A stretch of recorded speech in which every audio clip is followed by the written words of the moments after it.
felt after watching tape, we thought this game would be won in the trenches, and I tell you what, the offensive line did a heck of a job. Anytime you rush for 250, and we did some perimeter run game with the receivers and things as well, but for the most part, they did a heck of a job.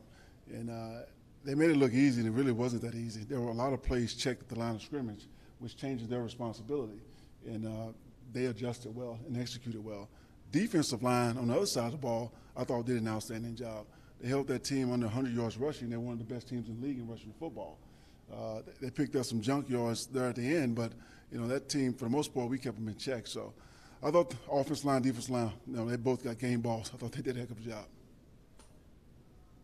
Coach, starting with that defensive line, getting Corey back these last two games, how impactful was he coupled with the other guys in that rotation? He's getting his legs back. He looked much better this week than he did last week. But this is a Corey that we expect to see. He was playing at a high level before he left. And like I said, he's getting his legs back and getting back into the rhythm of football, and he looked good. The run defense was a problem at some points last season, especially. What's better about that unit? Well, you get what you emphasize. We have a lot of guys that, defensive linemen in general, they want to sack the quarterback. They think they get paid for sacking the quarterback. So, but so every now and then we have to remind them we have to stop the run. And we've reminded them a lot. You mentioned getting into the right plays offensively in terms of the run game. How is Phillip helping you in terms of seeing pre-snap where you want to go and then getting there? Phillip's a big part of that process. I had someone ask me yesterday, I said, well, was it good to give Phillip the day off and rely on the run game? I said, we didn't give Phillip the day off. I mean, first of all, he threw some outstanding passes, and secondly, he got us in most of those runs.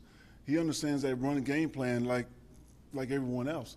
And we'll get different looks up front. He'll make checks at the line of scrimmage, and he'll get us in runs where we're not running uphill all day. So he does a heck of a job in the run game. Is that a big advantage to have a quarterback that can do that versus maybe a younger quarterback? Oh, absolutely. A quarterback that can get you in the ideal runs versus the right fronts and defenses, absolutely. In terms of the offensive line with Pouncey, it seems like he's downfield, he's out wide. You could pull him. How rare is that for a center to have that athleticism to be able to do that? Well, when you have the, like you just said, the athleticism and the power, you can run inside with Pouncey, you can run the perimeter with Pouncey, and I love his mindset, his mentality. I think that's contagious. What did you think of Keenan Allen as a runner yesterday? He had like 40 yards. Keenan's a good runner. He's a good athlete, so his change of direction, power is good. We know he can run the football, and his blocking was just as good. Does that kind of give you more of an opportunity to use those jet sweeps and Sure. switch things up? Sure, when Travis is up, sometimes Travis, he's the speed guy, we use him. So we try to create roles for everyone, but we can use Keenan for a lot of things. There's nothing he can't do. There's a point yesterday we haven't seen a lot of trick plays. You guys tried that trick play with Keenan. Talking about the one that didn't work? So, Looking back on that, were you just trying to get too cute, or was it? that's every time you call a trick play, if it works, you're a genius. If it doesn't work, then it's a bad call. And it was a bad call. They played it well, so it didn't work. Coach, look at this week ahead. You have a chance to get 4 wins going into the bye in a row. You'll get to 5-2, but you're all together. And Phillip and guys are talking about how it could be a really galvanizing experience. Have you done something like this before, and what do you think about the week ahead? No, I think you're absolutely correct. It can be a galvanizing experience for our football team, being on the road, being away from home for 2 weeks. I think it's good to see these guys together, having lunch and dinners together around the hotel, and even off-site. Yesterday, I go and have a steak, and I see all the players in there having dinner. So it's good to see. But, yeah, it can definitely bring a team together. On the flip side, what's the biggest concern when you do have logistics like this? Distractions. Just distractions, keeping guys focused and mind on their business. Coach, you need all functions of the organization to be successful on a trip like this.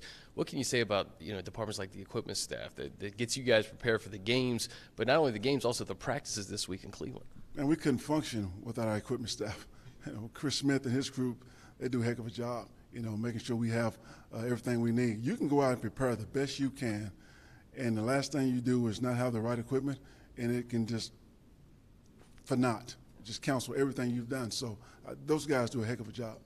How much, or what has Gus Bradley been able to provide in terms of obviously familiarity with doing trips like this? What is your conversation? Well, he went to London every year when he was in Jacksonville, so I lean on Gus a lot with his schedule and hotel that we're staying in, and sleep research.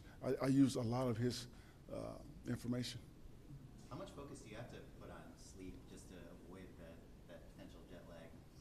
Well, I think you have to put a lot of focus on it because I think we're going to be playing 6:45 our time or something like that.